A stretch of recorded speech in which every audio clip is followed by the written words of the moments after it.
Hey guys, welcome to another genetics video. We are following another cross that's been done at Painted Bar Stables. This one is with this pretty girl named Mystique. Just a disclaimer, she is a Percheron, and we do have another Percheron at the stable named Gringo who looks a lot like her. I tried my best to pick the correct photos of horses. This one might not be her, could be Gringo, but I'm pretty sure it's her. So, yeah, if it's the wrong horse and you happen to know them, my bad. If you don't know the horses and you can't tell a difference, it's the right horse. So here are two. Mystique, as in like X-Men Mystique. See her, full name right there. She is a Percheron, so we don't actually know uh, if she's homozygous for the black base.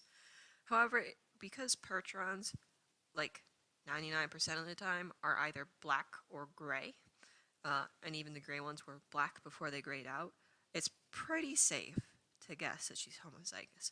But we don't know that for sure, so we're going to operate as though she could be either. But it's a pretty safe bet, which means if this is the case, then she's got some pretty boring genetics because she's homozygous for everything. This is Sierra. He's the father. He's a Perlino Tobiano paint horse, registered, the American Paint Horse Association. He's heterozygous for black base and agouti, homozygous for the cream gene, and heterozygous for the Tobiano gene, which means he has some relatively exciting genetics. Now, looking at this cross, you might go, oh, obviously, you're just going to get something, in the middle, right? One of these two colors, kind of a mix of both of them. That's not quite how genetics works with horses. Yeah, sometimes there's weird things and they end up looking like something in the middle of the two parents, but that's not always the case. So you can't just say, like, oh, I took black and mixed it with cream, so I got kind of a creamy gray.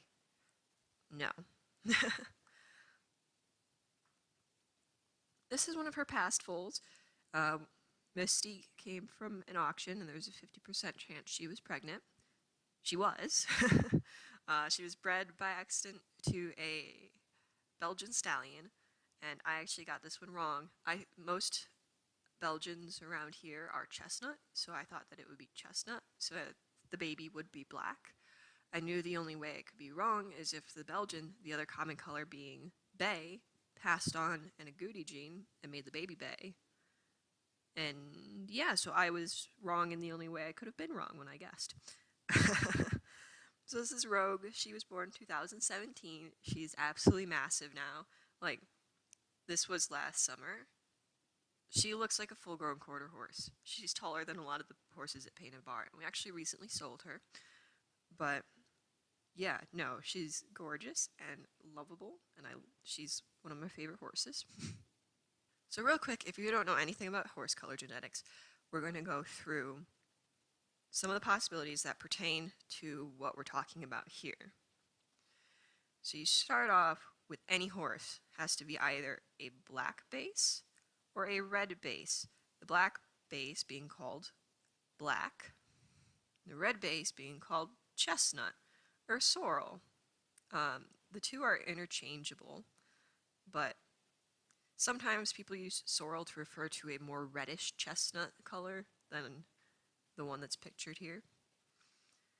Anyways, so every horse has to either be one of these two under everything else.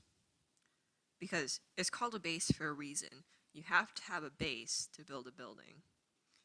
And if you don't have a base, the building has nothing to stand on and is going to fall over. Actually, it probably won't exist in the first place because you'd have to build it while it was levitating. Same thing goes for colors. You can't build it while it's levitating. It's got to start somewhere. We're going to go down the black base tree first, just because it's a little bit more complicated. The first step here is the agouti gene. Agouti makes bay horses. Bay horses, the agouti gene kind of draws the black to the points, so it has like dark legs, dark tail, dark mane, dark ears, and kind of a brown body in the middle. If they don't have agouti, or if a black horse does not have agouti, it just stays black. After agouti, the next thing we should look at here are the cream genes.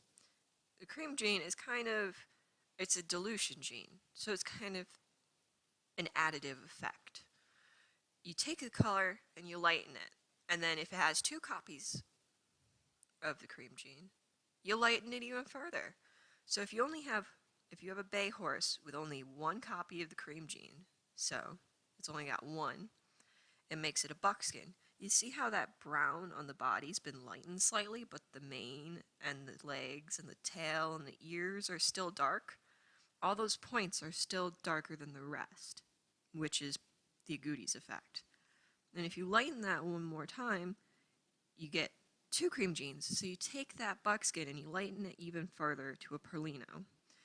The body has been lightened to kind of a palomino-ish color, but you notice the tail and the mane are still darker.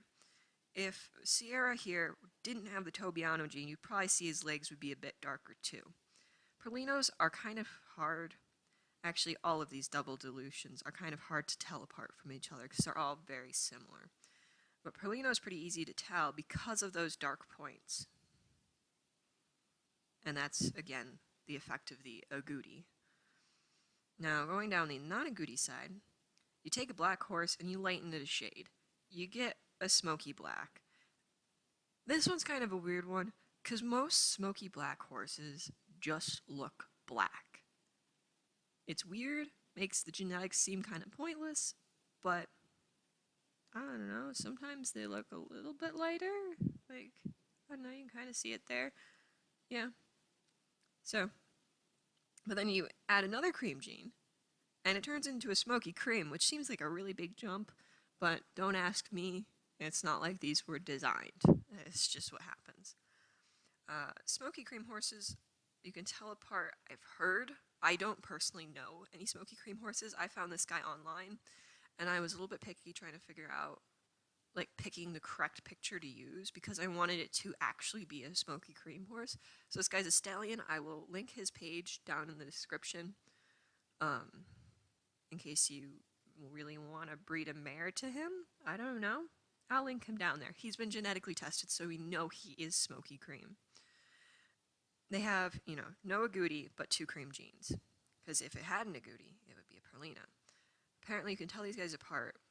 When they're born, they're kind of more of a, like, smoky chocolate color, and then they lighten up, whereas the perlino and the cremello start off light colored and might darken, so it's like the opposite. I don't know if that's true.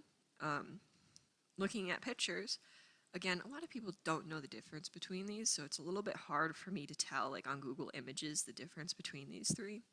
Like, these 2 I know personally, and they've been genetically tested as well, so I know what they are. But it seems like for Perlino, mane and tail is darker. Smoky cream, mane and tail are about the same, and cremello is slightly lighter. Because when you go down the red side, the agouti doesn't do anything. I read an interesting article, and I'd love to find the book where it comes from, but there's an interesting model proposed for that the agouti does affect it. I'm not going to talk about that here because I got to get hold of that book first. Anyways, if you take your chestnut base and you add a cream gene, just like with these guys, it's getting lightened a shade. So you take it and you lighten it, and it becomes a golden color. Palminos have a slightly lighter mane and tail, and then if you lighten that again, you end up with a cremello. The body is a shade lighter. The mane and tail here are lighter. The mane and tail here are lighter, just like I just said. It's pretty straightforward. You're basically just starting off with one of these and then lightening it down one of these 3 trails. Now you might be going, wait a minute, what does the Tobiano do? It adds paint markings. If paint markings show up on a non-paint horse, they're called pinto markings. But pretty much most of these horses are paints or part paint, so I'm going to call them paint markings. These 2 are actually half-brothers. They're both Isabella Palominos. Einstein here does not have a dominant copy of the Tobiano gene. Mr. does. We don't know which one because it could be either one. The dominant genes in both of these categories can be these ones that are complete dominants. The dominant copies can be homozygous or heterozygous. Doesn't matter, because the dominant one covers basically the recessive one. It's called recessive for a reason. It just, hides and doesn't do jack. Unless you have two of them and they have to do something, Anyways. But, yeah, so the Tobiano will just add those white markings. Okay, so now we're actually going to do the cross by hand using Punnett squares. If you don't know how a Punnett square works, I'm not going to explain it to you. Go ask your 4th grade science teacher. Okay, so here are our parents. We have their genotypes written out, and I will write them individually on the grids where they pertain to the gene we're looking at. So looking at the base, we know for certain that Sierra is heterozygous. So I'm just going to put his genetics down for both of them. Typically the male goes on top. I don't know. It makes sense to me, so that's why I do it that way. Now we don't know if Mystique is homozygous or heterozygous. Like I said, I'm assuming she's this because she's a Percheron, but we don't know, so we're working off that don't know. So I'm going to do this cross here for us real quick.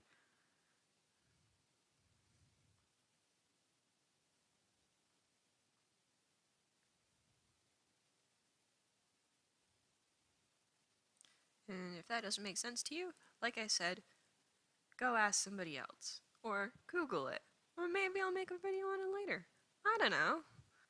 So we have 3 possibilities here, which is basically all of the possible possibilities. Woo. We have homozygous dominant, heterozygous, and homozygous recessive. 3 out of 8, as you see we have 8 possibilities here, are homozygous dominant.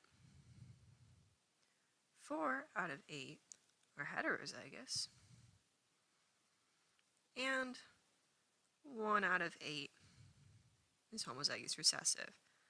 That means there's about a 37.5% chance of the baby being homozygous for the black base, a 50% chance that the baby will be heterozygous for the black base, and a 12.5% chance for the baby to be a red base. Now, remember how I said that these two, it doesn't really matter because it's going to be black either way because this gets covered basically. So realistically, black is going to have, the black base is going to have an 87.5% chance. And the chestnut, I'm just going to write chest, is only going to have a 12.5% chance. That's 5. So, meaning it's far more likely for the baby to have a black base. And recall what I said. This might not even happen if she's homozygous like I think she is. So this could be a 0% chance. So, you never know. So next we're going to look at the agouti gene. We know Sierra is heterozygous. He has to have at least 1 copy of it to be a Perlino, remember, because it's lightened from a buckskin. But we know he's not homozygous because, first of all, he's been tested. Second of all, at least one of his babies has been Smokey Black, which wouldn't have happened if he was homozygous. And we know Mystique is homozygous recessive because she is black. If she had a dominant copy, she'd be a bay. And she's not a bay. So, yeah. So now we do our little Punnett square. So much fun. And not repetitive or surprising at all. And we have 2 possible outcomes.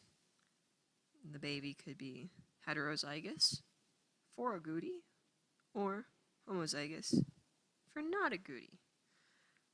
And in case you're wondering, that's 50% or 2 out of 4, or 50% and 2 out of 4, if that didn't add up before I wrote it out. Next, we're going to look at the cream gene. Sierra, in order to be a Perlino, obviously has to have 2 copies of the cream gene, the dominant version, of course. And for Mystique to be black, she can't have any. So I'm making these like exaggeratedly small so you can tell that they're homozygous recessive, which means the baby can only be one thing. That's heterozygous, because you're only going to get a dominant copy passed on from the father, and you're only going to get a recessive copy passed on from the mother. So, in case you're wondering, that's 4 out of 4, or 100%. Woo. Alright. Last but not least, we have the Tobiano gene. We know Sierra has at least 1 copy, and he's been tested and had solid babies, so we know he has a dominant copy and a recessive. He's heterozygous for it. And Mystique does not have any markings, and her last baby didn't have any markings either, so we can probably pretty safely say she's homozygous recessive. So now we gotta perform our cross.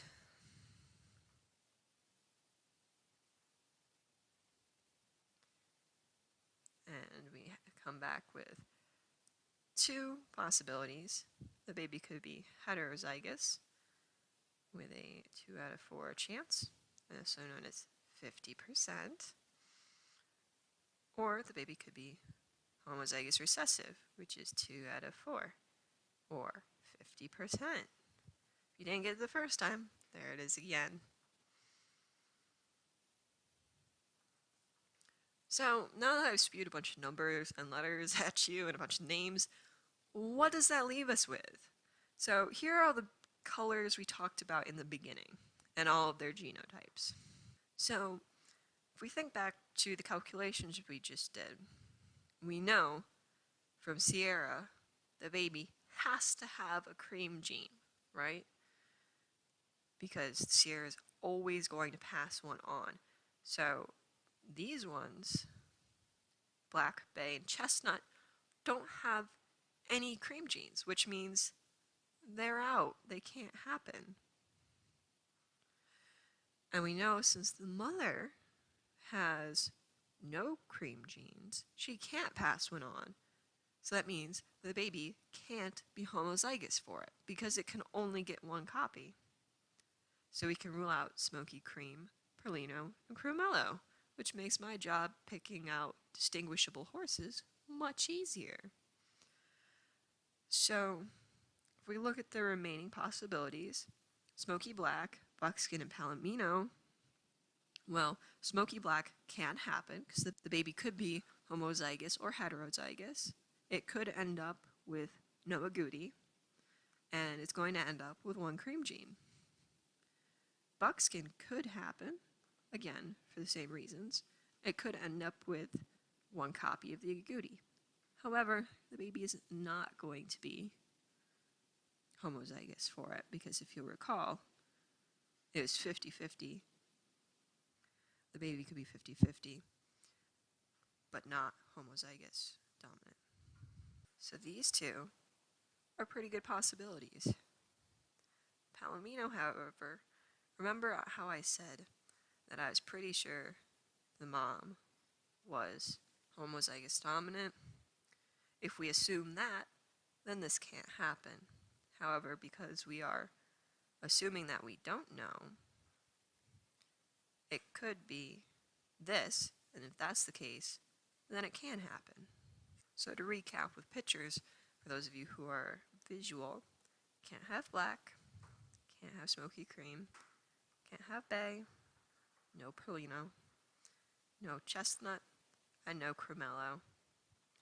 And this color, Palomino, is conditional. That gives us like 2.5 options, right? Not quite. It's not just, 2.5, this being half. It's really like 4 and 2 halves, if that makes sense. It should be, 5, kind of. Anyways, because remember how the Tobiano gene was 50-50? It's a pattern, so it gets layered over any of these base colors. So these are all the colors we're left with. All versions, these are all the possibilities the baby can be, unless Mystique has some crazy genes hiding somewhere. I used her picture here because I don't know any solid smoky blacks, and it's really hard to differentiate them from pictures on Google. But like I said, black and smoky black pretty much look the same. So the baby could be smoky black, or the baby could be smoky black Tobiano, which is just that black base with white spots. The baby could be buckskin, or it could be a buckskin Tobiano, which is that with white spots. The baby could be a Palomino if Mystique is heterozygous, or it could be a Palomino Tobiano, which is that with spots. So whatever you want to guess is up to you. Personally, I'm going to guess that. And I know the Painted Bar Stables owner is kind of hoping for one of these. So I guess we'll see in a few months. Thanks for watching. All the horses you see here are pretty much from Painted Bar, except for that one stallion I pointed out earlier in the video. And yeah, have a good day.